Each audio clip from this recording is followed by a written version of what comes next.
നാമത്തിന് മഹത്വം ഉണ്ടാകട്ടെ. എൻ്റെ പേര് ലിസി തോമസ്. കണ്ണൂർ ജില്ലയിൽ അരവിഞ്ചാൽ എന്ന് പറയുന്ന സ്ഥലത്ത് നിന്ന് ഞാൻ വരുന്നു. പിന്നെ ഞാൻ ആദ്യമായിട്ട് ഈ 2023 ഫെബ്രുവരിയിലാണ് ഇവിടെ വന്നിട്ട് ഉടമ്പടി എടുക്കുന്നത്. ജനുവരിയിൽ എനിക്ക് ഇൻകം ടാക്സിൽ നിന്നൊരു നോട്ടീസ് വന്നു. എൻ്റെ പേരിൽ എൻ്റെ ഭർത്താവിൻ്റെ പേരിലും കൂടിയായിരുന്നു സ്ഥലം ഉണ്ടായിരുന്നത്. പക്ഷേ എൻ്റെ പേരിലാണ് നോട്ടീസ് വന്നത്. പിന്നെ 16 ലക്ഷം രൂപയുടെ ഇത് കൂടെ ടാക്സ് കാണിക്കണമെന്നും പറഞ്ഞുകൊണ്ട് അത് എവിടെ നിന്ന് വന്നു ആ പൈസ സ്ഥലം എടുത്തതിൻ്റെ കാണിക്കണമെന്നും പറഞ്ഞുകൊണ്ട് ഞാൻ ആകെപ്പാടെ വിഷമിച്ചു. ഞങ്ങൾ പലതരത്തിലും നോക്കി എല്ലാം. പിന്നെ ചാക്കൗണ്ട് ഡോക്ടറെ കാണിച്ചു. അവിടുന്ന് അവരോട് പറഞ്ഞിട്ടും ഒന്നും ചെയ്യാൻ കഴിഞ്ഞില്ല. അപ്പം ജനുവരി 2ാമത്തെ മാസം എന്നോട് പറഞ്ഞാൽ എൻ്റെ മുള്ളിൽ നിന്ന് ആരോ പറയുന്ന പോലെ, മോളെ നീ എൻ്റെ അടുത്തോട്ട് വാ, ഇതിന് പരിഹാരം നിനക്ക് ഞാൻ കാണിച്ചു തരാം എന്ന് പറഞ്ഞു. ഞാൻ ഉടനെ എൻ്റെ ഭർത്താവിനോട് പറഞ്ഞു, എനിക്ക് എന്തായാലും പോകണം, ഉടമ്പടി എടുക്കണം. അപ്പോൾ എടുക്കണമെന്ന് പറഞ്ഞെങ്കിൽ ഞാൻ എടുക്കാനുള്ള ഉദ്ദേശത്തിലൊന്നും അല്ല ഇവിടെ വന്നത്. ഇവിടെ വന്നു കഴിഞ്ഞപ്പോൾ എന്തോ എനിക്ക് പെട്ടെന്ന് തോന്നി, എനിക്ക് ഉടമ്പടി എടുക്കണം, അമ്മ എന്നെ രക്ഷപ്പെടുത്തുമെന്ന് എനിക്കൊരു തോന്നൽ തോന്നി. ഞാനിവിടെ അമ്മയോട് പറഞ്ഞു, അമ്മ എന്നെ ഈ അപകടത്തിൽ നിന്ന് രക്ഷപ്പെടുത്തണം, എനിക്ക് വേറെ വഴിയൊന്നുമില്ല. എന്ന് വെച്ച് കഴിഞ്ഞാൽ വീട് സ്ഥലമായിട്ട് 2018 പിന്നെ നടന്ന കേസ് കെട്ടാണ്. അങ്ങോട്ടും ഇങ്ങോട്ടും പൈസയൊന്നും ഒരിടപാടും നടത്തിയില്ല. പിന്നെ അവിടുന്ന് ഇത് പൈസയുടെ ഇടപാട് കാണിക്കണം, പൈസ സ്ഥലമായിട്ട് മാറ്റം നടത്താൻ പറ്റില്ല, പൈസയുടെ ഇടപാട് കാണിക്കണമെന്ന് പറഞ്ഞതുകൊണ്ട് മാത്രം അങ്ങനെ ഒരു ഇത് കാണിച്ചതാണ്. എന്നിട്ട് അവസാനം അവർ നമ്മുടെ ഇതിൽ തന്നെ പറഞ്ഞു, നിങ്ങൾ പൈസ കൊടുത്തിട്ടാണ് അത് എവിടെ നിന്ന് വന്നു എന്ന് കാണിക്കണം. ഞങ്ങൾക്ക് 16 ലക്ഷം രൂപ കടമുള്ളപ്പോഴാണ് ഇങ്ങനെ ഒരു ഇടപാടും കൂടെ വന്നത്. അപ്പം എനിക്ക് ഭയങ്കര വിഷമത്തിലൂടെ ഞാൻ കടന്നു പോയിക്കൊണ്ടിരിക്കുകയായിരുന്നു. എന്നിട്ട് ഞാനിവിടെ ഒന്ന് പറഞ്ഞു. എന്നിട്ട് അച്ഛനെ ഉടമ്പടി എടുത്തിട്ട് ഞാൻ അച്ഛനെ കാണാൻ പറ്റി. എനിക്ക് അച്ഛനോട് കാര്യം പറഞ്ഞു. അച്ഛൻ പ്രാർത്ഥിച്ചു വിട്ടു. ഏതായാലും ഞാൻ അവിടെ നിന്ന് പറഞ്ഞു, അമ്മ എന്നെ ഇതിൽ ഇടപെടുത്തരുത്, ഇതിൽ നിന്ന് ഒഴിവാക്കണം എന്ന് പറഞ്ഞ് ഞാൻ പ്രാർത്ഥിച്ചു. പിന്നെ ഇപ്പോൾ 1 വർഷം കഴിഞ്ഞ് 8 മാസമായി ഇതിന് യാതൊരു ഇത് വന്നിട്ടില്ല. എന്നിട്ട് അവിടുന്ന് അവർ പറഞ്ഞു, വരുവാണെങ്കിൽ ഇനി നിനക്ക് എന്തെല്ലാം പ്രശ്നം വരുവാണ് 1 മാസത്തിനുള്ളിൽ വരും. പക്ഷേ അതിന് ശേഷം ഇതുവരെയും ആ സംഭവം ഉണ്ടായിട്ടില്ല, വിളിച്ചിട്ടുമില്ല, ഒരു ഇത് പ്രശ്നം നടന്നിട്ടുമില്ല. പിന്നെ 2ാമതായിട്ട് എൻ്റെ മോന് വേണ്ടിയിട്ട് ഞാൻ പ്രാർത്ഥിച്ചപ്പോൾ ഞാൻ പറഞ്ഞു, എൻ്റെ ഈശോയെ അവൻ നല്ലൊരു ജോലി നൽകി അവിടെ അനുഗ്രഹിക്കണേ, അവന് ശമ്പളം നൽകണമേ എന്നായിരുന്നു എൻ്റെ പ്രാർത്ഥന മുഴുവനും. അവന് അതുപോലെ തന്നെ നല്ല ശമ്പളമുള്ള ജോലി തന്നെ നൽകി അവനെ അനുഗ്രഹിച്ചു.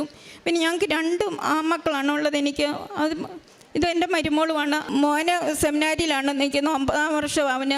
അവൻ്റെ കാര്യങ്ങളെല്ലാം നടത്തുന്ന മോന്. അപ്പോൾ അവനിപ്പോൾ ശമ്പളമുള്ള ജോലി കിട്ടിയില്ലെങ്കിൽ ശരിയാകില്ല, കുടുംബത്തിലെ കാര്യങ്ങൾ നടത്തുന്നത് അവൻ തന്നെയാണ്. അപ്പോൾ എനിക്ക് ആകെ വിഷമത്തിലൂടെ നോക്കിയപ്പോൾ അവന് ജോലി നൽകി അനുഗ്രഹിച്ചു.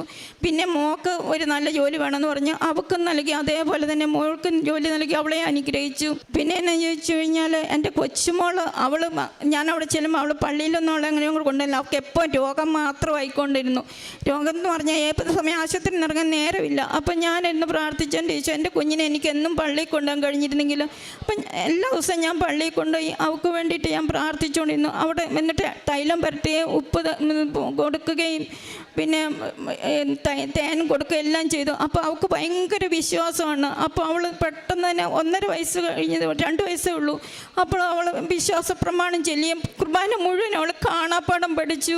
പിന്നെ വചനം വായിക്കുക, അവൾ കാണാതെ പറഞ്ഞു കൊടുക്കുന്ന വചനം എല്ലാം അവൾ കാണാതെ പറയുക എല്ലാം ചെയ്യുമായിരുന്നു. പിന്നെ അവൾക്ക് പെട്ടെന്ന് അവൾക്കൊരു കൈ പൊള്ളി കഴിഞ്ഞപ്പം തീക്കല്ലിലെ പിടിച്ചിട്ട് കൈ ഫുള്ള് നാശമായി. അപ്പോൾ അവളെ പെട്ടെന്ന് പ്രാർത്ഥിച്ചു, എൻ്റെ അമ്മ മാതാവ് എനിക്കിത് സഹിക്കാൻ കഴിയുന്നില്ലെന്ന്. പെട്ടെന്ന് അമ്മ അവിടെ ഇടപെട്ട് എങ്ങനെയാണെന്നറിയത്തില്ല. ഞാൻ വേഗം തൈലം എടുത്ത് പറ്റി, നല്ലത് ഒന്നുകൂടെ പെട്ടെന്നില്ല. കൈയുടെ പാട് പൊളച്ച് കൊങ്ങി വല്ലാണ്ടായിട്ട് വന്ന ആ കൈയുടെ പാട് ഒരു ശകലം പോലും ഇല്ലാതെ വേഗം മാറി. കൊച്ചിൻ്റെ കരച്ചിൽ അവിടെ നിർത്തുകയും ചെയ്തു. പിന്നെ ഇവർക്ക് ആദ്യം ജോലി കിട്ടിയെങ്കിലും ഭയങ്കര കഷ്ടപ്പെടാൻ, ഞായറാഴ്ച പോലും ജോലിക്ക് പോകണം. അപ്പം ഞാൻ പറഞ്ഞു, ഈശോയ്ക്ക് ജവമാലയില്ല, കുർബാനയില്ല, ഒന്നുമില്ല, ഇങ്ങനെ പോയാൽ ശരിയാകില്ല. അപ്പം നീ നല്ല ജോലി കൊടുക്കണം എന്ന് പറഞ്ഞു. എന്നിട്ട് പ്രാർത്ഥിച്ചിട്ടൊന്നും കിട്ടുന്നില്ല. അവസാനം ഞാൻ വീണ്ടും എപ്പോഴും അച്ഛൻ്റെ ക്ലാസ് കേൾക്കും, ധ്യാനം കൂടും, അതൊക്കെ ചെയ്യുമ്പോൾ ഞാനിങ്ങനെ ഡേറ്റ് ഇട്ട് പ്രാർത്ഥിക്കുന്ന ഇങ്ങനെ അച്ഛൻ പറയുന്നുണ്ട്. അപ്പം ഞാനും ഡേറ്റ് ഇട്ടും പ്രാർത്ഥിച്ചു. ഈ 8 നോയമ്പ് ഞാൻ പറഞ്ഞു, അമ്മയുടെ ശക്തി എന്താണ് ഈ കുടുംബത്തിലുള്ളവർക്ക് വെളിപ്പെടുത്തി കൊടുക്കണം, എൻ്റെ കൃപാസന മാതാവേ അമ്മ പ്രത്യക്ഷപ്പെടണേ എന്ന് പറഞ്ഞു. അപ്പോൾ ഞാൻ എന്നിട്ട് പറഞ്ഞു. അത് കഴിഞ്ഞിട്ട് 2-3 ദിവസം കഴിഞ്ഞപ്പോഴത്തേന് അവിടെ നിന്ന് ഇൻ്റർവ്യൂ നടത്തിയപ്പോൾ ഞാൻ പറഞ്ഞു, അമ്മ തന്നെ ഇവൾ പഠിക്കാത്ത മേഖലയാണ്. അയച്ചു കഴിഞ്ഞാൽ അതുകൊണ്ട് അമ്മ തന്നെ ഉടമ്പടി ഇത് കൂട്ട് അവിടെ ചെന്ന് അമ്മ ഇത് നടത്തണമെന്ന് പറഞ്ഞാൽ അമ്മ നടത്തി കൊടുത്തു അവൾക്ക്. എന്നിട്ട് പിന്നെയും പ്രശ്നമായി, എല്ലാം പേപ്പറും എല്ലാം പേപ്പർ കിട്ടുന്നില്ല, അവൾക്ക് ജോലിക്കായിട്ട് പിന്നെയും തടസ്സം വരുന്നു. അപ്പോൾ ഞാൻ വീണ്ടും പ്രാർത്ഥിച്ചു, അമ്മേ അല്ല ഈശോയോട് ഞാൻ പറഞ്ഞു, ഈശോയെ HR സമ്മതിക്കുന്നില്ല, ബാക്കി എല്ലാവരും സമ്മതിച്ചു, HR സമ്മതിക്കുന്നില്ല അവൾക്ക് ജോലി കൊടുക്കാൻ വേണ്ടിയിട്ട്. അപ്പോൾ ഇവൾ പഠിച്ച മേഖലയല്ല, ഞാൻ ചെയ്യുന്ന ജോലിയല്ല, അതുകൊണ്ട്. എന്നിട്ട് ഞാൻ വീണ്ടും പ്രാർത്ഥിച്ചപ്പോൾ ഞാൻ പറഞ്ഞു, ഈശോയെ അന്തിമ തീരുമാനം നിൻ്റെതാണല്ലോ, നീ ഇടപെട്ട് അവൾക്ക് ആ ജോലി മേടിച്ചു കൊടുക്കണേ, നിൻ്റെ ഗീതം എന്താണെങ്കിൽ അത് നിറവേറ്റെന്ന് പറഞ്ഞു. അവൾക്ക് അത് പറഞ്ഞ് 2 ദിവസം കഴിഞ്ഞപ്പോഴത്തേന് അവിടെ കയ്യിൽ പേപ്പർ വന്നു, അവൾക്ക് ജോലി നൽകി, അവിടെ നിന്ന് അനുഗ്രഹിച്ചു. 2 മക്കൾക്ക് നല്ല ജോലി തന്നെ നൽകി. മറ്റേ കൊച്ചു 9 വർഷമായിട്ട് സെമിനാരിലാണ്. പിന്നെ കാരുണ്യ പ്രവർത്തി എന്ന് പറഞ്ഞു കഴിഞ്ഞാൽ ഞാൻ രോഗികളെ കാണുകയും അവരെ കുളിപ്പിക്കുകയും അവർക്ക് വേണ്ട ഭക്ഷണം ഉണ്ടാക്കി കൊടുക്കാൻ കൂടുകയും ഭക്ഷണം കൊണ്ട് കൊടുക്കുകയും പിന്നെ സാധനങ്ങളൊക്കെ മേടിച്ചു കൊടുക്കുകയൊക്കെ ചെയ്യുമായിരുന്നു. പത്രം എല്ലാവർക്കും കൊണ്ട് കൊടുക്കുകയും വിതരണം ചെയ്യുകയൊക്കെ ചെയ്തുകൊണ്ടിരുന്നു. പിന്നെ ആദ്യം പള്ളികളിലാണ് കൊടുത്തുകൊണ്ടിരുന്നത്. പിന്നെ ഞാൻ ദൂരെ ഇതുകൂട്ട് ആശുപത്രിയിലും പിന്നെ ഓട്ടോക്കാർക്കും ഒക്കെ കൊണ്ട് കൊടുക്കുമായിരുന്നു. പിന്നെ എനിക്ക് ഏറ്റവും പറയാനുള്ളത് വിശുദ്ധ കുർബാനയോട് ഭയങ്കര ഒരു താല്പര്യം എനിക്ക് ഈ ഉടമ്പടിയിലൂടെ വന്ന് ഭയങ്കര തീക്ഷ്ണത. എന്നുവെച്ചാൽ നിത്യാരാധന ചാപ്പലിൽ ഞാൻ എപ്പോഴും പോയിരുന്ന് പ്രാർത്ഥിക്കുന്ന ഒരു സ്വഭാവം ഉണ്ടായിരുന്നു.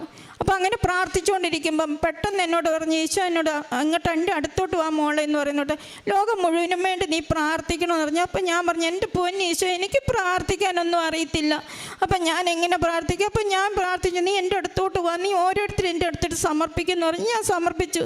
പ്രാർത്ഥിച്ചുകൊണ്ടെങ്കിൽ പെട്ടെന്ന് എന്തോ ഒരു ഭാഷയിൽ സാധാരണ ഭാഷ വരത്തെ സ്തുതിക്കുന്ന എനിക്കറിയാം, സ്തുതിക്കാനും അറിയാം, പക്ഷെ വേറൊരു ഭാഷയിൽ എനിക്ക് പ്രാർത്ഥിക്കാൻ തുടങ്ങി. അപ്പോൾ എല്ലാവർക്കും വേണ്ടിയിട്ട് കണ്ണിനീരോടെ കൈ വിരിച്ച് പിടിച്ചിട്ട്, പ്രത്യേകിച്ച് സഭയ്ക്ക് വേണ്ട. അതിന് മുമ്പ് ഞാൻ കുർബാനയെല്ലാം നടത്തി കഴിഞ്ഞൊരു സമയം ഉണ്ടായിരുന്നു. ആ സമയത്താണ് ഞാൻ ഉടമ്പടി എടുക്കാൻ വരുന്നത്. വന്നു കഴിഞ്ഞപ്പോൾ 3-4 കുരിശ് എനിക്ക് 4-5 ദിവസമായിട്ട് പ്രത്യക്ഷപ്പെട്ടു. രാത്രിയിൽ ഒരു 9 മണിയായപ്പോൾ 2 കുരിശ് 2 ദിവസമായിട്ട് പ്രത്യക്ഷപ്പെട്ടു. പിന്നെ ഒരു രാത്രി ഒരു 2 മണിയൊക്കെ ആയപ്പോൾ വീണ്ടും ഒരു കുരിശ് ഒരു പൊക്കത്തിൽ കുറച്ച് ഹൈറ്റിൽ അതൊരു വളഞ്ഞിട്ട്. അപ്പോഴത്തേക്കും ഞാൻ പേടിച്ച് വിറച്ച് ഞാൻ വേഗം കരുണക്കൊന്ത ചെയ്യണം വിചാരിച്ച് മുട്ടയിൽ നിന്നപ്പോഴത്തേന് കരുണയുടെ ഒരു നോവേന പുസ്തകം എൻ്റെ കയ്യിലേക്ക് എവിടുന്ന് വന്നെന്ന് എനിക്കറിയത്തില്ല. അത് ചൊല്ലി പ്രാർത്ഥിക്കാൻ തുടങ്ങിയപ്പോഴത്തെ പിന്നെ അന്നേരത്തിനാണ് എനിക്ക് പ്രശ്നങ്ങൾ കൂടിക്കൊണ്ടിരുന്നത്. സഹനത്തിൻ്റെ തീച്ചുള്ളിൽ ഞാൻ പിന്നെ കുർബാനയില്ല, പ്രാർത്ഥനയില്ല, ഒന്നുമില്ല. അതുകൊണ്ട് പോകുമ്പോഴാണ് ഇവിടെ വന്ന് പിന്നെ ഉടമ്പടി എടുക്കാനായിട്ട് എനിക്ക് സാഹചര്യം ഒരുക്കി തന്നത്. പിന്നെ എൻ്റെ ഭർത്താവിന് കാലിന് ചൊറിച്ചിൽ ഉണ്ടായിരുന്നു. 3-4 വർഷമായിട്ട് അലർജി ഉണ്ടായിട്ട് അത് ഞാൻ ഈ തൈലം തേച്ച് പ്രാർത്ഥിച്ചതിൻ്റെ ഫലമായി അതിന് സൗഖ്യം നൽകി അനുഗ്രഹിച്ചു. പിന്നെ വിശുദ്ധ കുർബാന ഞാൻ മുടക്കാറില്ല. വചനം വായിക്കുന്നത് 2 തവണ ഞാൻ കാണാതെ വായിച്ചു ഫുള്ള്. പിന്നെ എനിക്ക് വചനത്തിനോട് ഭയങ്കര താല്പര്യം. അതിപ്പോൾ ഇടയ്ക്കിടയ്ക്ക് ഞാൻ വചനം എടുത്ത് വായിക്കും. അച്ഛൻ്റെ ക്ലാസ്സും എപ്പോഴും എല്ലാ ദിവസവും കേൾക്കും. അതുകൊണ്ട് എനിക്ക് എല്ലാത്തിനോടും ഒരു ഭയങ്കര ഇപ്പം തീക്ഷ്ണത ആയിക്കൊണ്ടിരിക്കുകയാണ്. ദൈവനാമത്തിന് മാത്രം ഉണ്ടായിരിക്കട്ടെ.